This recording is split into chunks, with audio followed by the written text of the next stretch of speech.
I think just about everyone was somewhat dumbfounded when we got our very first look at Pink Diamond, only to discover, she looks nothing like her mural. Seriously, one glance at this pink mamma jamma, you see whatever jumped to the liberty of creating these murals seriously missed the mark. What is the reason for such a drastic change? Could it be more than just a few artistic liberties? Let's talk about it today on Crystal Clear. Before we dive in, check out our featured patron, Scratch and Quit. They produced a webcomic, Chasm Calypso, created by Alejandro Gonzalez and art by Nala Novotny. This follows the tale of duo Scratch and Quit in a future where global population has skyrocketed, crime rates have hit an all-time high, and there's a mysterious sinkhole lying in the midst of Deer Meadow City. The art looks great, the characters are awesome, it's a good read. So what are you waiting for? Check out Volume 1, link in the description. If you want a shout out, or just want to support us, check out our Patreon for more information. Patreon.com/roundtablevids. Welcome back to Crystal Clear on the Roundtable. I'm AwestruckVox, and what's the deal with Pink Diamond's mural? I mean, I know Blue Diamond in present day is off from her mural, but the creator stated her design was still being figured out by the time her mural in Flashback made an appearance. Yet, at its core, the design is pretty similar, only the hair is different, appearing dark, long, and flowing in the mural, only to be white, short, and very unique in the flesh. Gems don't have flesh, but you know what I mean. I'd also like to think the Crew-Universe would have kept Blue Diamond's final design in mind for Pink and White Diamond, to have their designs more in line with their murals. But what really messes with me is that Gemcation, which was only a few episodes before Jungle Moon, sports a Pink Diamond silhouette that's more in line with her mural. Considering they planned their seasons out in advance, they had to have Pink Diamond's finalized design around when Gemcation was being storyboarded. Having it not resemble the mural in the end was a conscious and intentional decision, and my mind can't help but to wonder, does this reason tie back to the overall lore of Steven Universe? Now before you go, Vox, you're looking way too deeply into things. Isn't that what theories of the Steven Universe kind are all about? Looking way past the surface to extract a hidden meaning, the secrets of the show's universe, and seeing a bigger picture? Plus my ADHD and imagination need an outlet. Anywho, how did this translate to this? Well, I've heard some pretty interesting ideas. First off, I've heard the idea that Pink Diamond's mural was constructed before her emergence. That simply, the finished product wasn't like the plan, rubbing salt in the wound of her being a defect, an off-color diamond. And while this would make for juicy drama, the Earth and Moon being present in Pink's mural serves as a direct contradiction considering Jungle Moon showcased that Pink had virtually nothing to her name. The Earth colony came much after her emergence, and seemingly wasn't a part of the plan, because as far as the diamonds were concerned, initially there was no plan for Pink to have any colonies. She had to fight just to get one. Second, another interesting concept is that Pink Diamond shapeshifted into the form she possesses in her mural. Very similar to Amethyst, how she shapeshifted into Jasper or Purple Puma, maintaining this form around her subjects, and resorting back to her true, small, defect appearance behind closed doors. That, like Amethyst, she would constantly exhaust herself of energy around her subjects and couldn't put on that facade for long. I really dig this idea, although it's not one I'm 100% on board with, as Amethyst had based Purple Puma off of other wrestlers, and Jasper off of, well, Jasper. You could argue Pink based her mirror depiction off of the other diamonds, but this seems too distinct to be influenced off of others. Third, and an easy angle to take, is that Pink Diamond at one point poofed and reformed into the look we associated her with for so long. This is also feasible, but we're not sure if the diamonds can necessarily poof like other gems. Matt Burnett teased this wasn't possible about 2 years back on Twitter, although he could have just been pulling legs, and insinuating that a diamond poofing is just something Hormonal's general public has never seen before. I think both avenues are a possibility, because the diamonds are different than the rest of gem kind. In fact, the diamonds are so different that we're not quite sure who made them, or how they look and behave when they first emerge. Who's to say a diamond's appearance can't evolve over time? Let's address Blue Diamond's mural again. Her hair, and arguably her dress, does not line up with how she appears currently. Yet,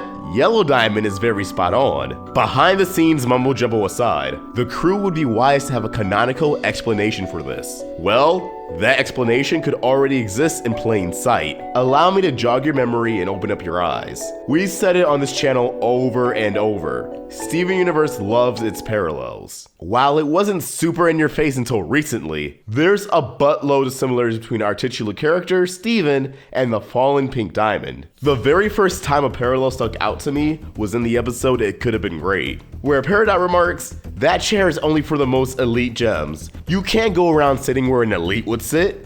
Only for Steven to retort, "Well, they aren't here now, right?" I tried to ignore this the first time because long-term viewers would know I already speculated this was a diamond base, although white diamonds at the time. I thought that line was feeding into the whole rose quartz pink diamond craze. This throne was meant for a diamond and Steven just happens to sit in it as Peridot calls out that fact. After it was stated this was Pink Diamond's base and back to the moon, I started sweating more and more at this little line of dialogue. It's right up the show's level of foreshadowing. Now, I'm not saying Steven is Pink Diamond, or any of that kind of speculation, but you can't deny they have a lot in common. Both are the runt of their respective groups, underestimated by their superiors, yet wanting to be treated as an equal. Steven's iconic "I'm a crystal gem too," and Pink Diamond through Stevani's "I'm just as important as you" are absolutely parallels to each other. Both are constantly asking their motherly figures questions about the world around them, how things work. Both are very eager and excited to be involved, even without necessarily being granted permission. Pink Diamond's impulsive, bubbly nature and easy to upset attitude is also very reflective of Steven, especially in season 1. So I imagine, like Steven, Pink Diamond had a life-changing incident that caused her to begin to mature. Whether that was obtaining the Earth or the inciting of the rebellion is yet to be seen. Again, history repeats itself is an ongoing motif in this series. When firing off all these factors between Steven and Pink Diamond's personality, I think Steven's stunted growth finds a way into conversation. As we've come to know, Steven doesn't age quite like a human being. His age is relative to his maturity, and how old he feels he is. This was the focal point to the episodes So Many Birthdays and Steven's birthday. If Steven feels old, his physical appearance will reflect as such. If he feels he's like a child, well, the exact same thing happens.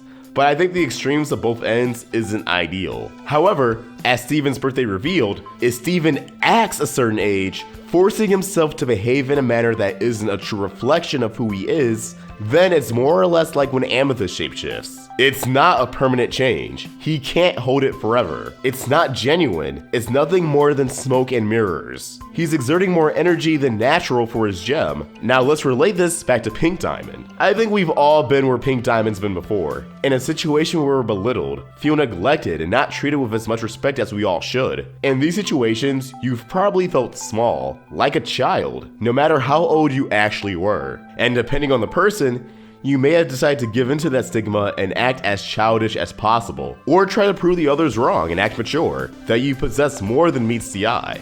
I believe that while Pink Diamond is defective, the physical state we meet her in is also a reflection of how she feels she is. It's been established that, while a gem size is typically fixed, their appearance alters depending on their mindset. We've seen this throughout the series with the many regenerations the crystal gems have cycled through, adding stars and other features to their design.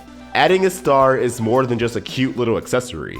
It shows their allegiance and place in life. Despite that straying from homeworld's conformity, the diamonds themselves don't seem to follow any particular template. They are their own template. Yellow is very militant, and that shows in her design. Blue's veil matches her mourning and dreary personality, and Pink's tutu illustrates a bubbly, free spirit, and all of these carry on and reflect onto the diamond's own gems. But it's always in a uniform manner, and a bubbly, free spirit very much falls in line with a certain cut of gem that stems from Pink's court.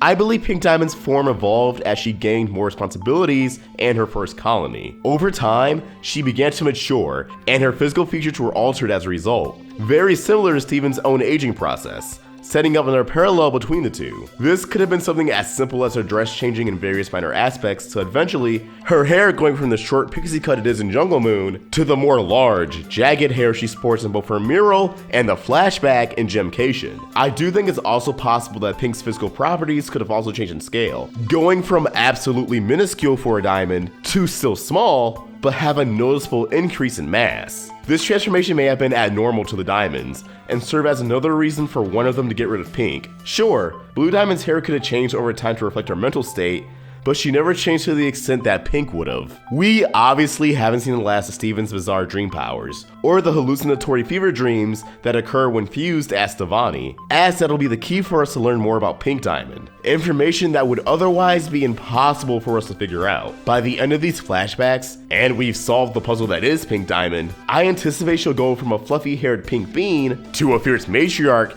that's a lot more reflective of her mural. But as always, these are just my thoughts and I'd love to hear yours. This is one of those situations where if the reality was different from my own ideas, I wouldn't be disappointed. I'd be content with the shapeshifting theories. But again, with so many parallels to Steven, you have to wonder how deep this rabbit hole goes. Let us know what you think in the comments below, or tweet them to me at AwestruckVox, or at the Roundtable on Facebook, Twitter, and Instagram, all at RoundtableVids. If you enjoyed this video, please sort of like, share, and if you're new here, subscribe. Hit that bell for notifications to stay in the loop with all things Steven. And if you're interested, swing by our Teespring store. Pick up one of our Steven Universe inspired designs. Link in the description. I hope you all have a beautiful day. AwestruckVox, signing out.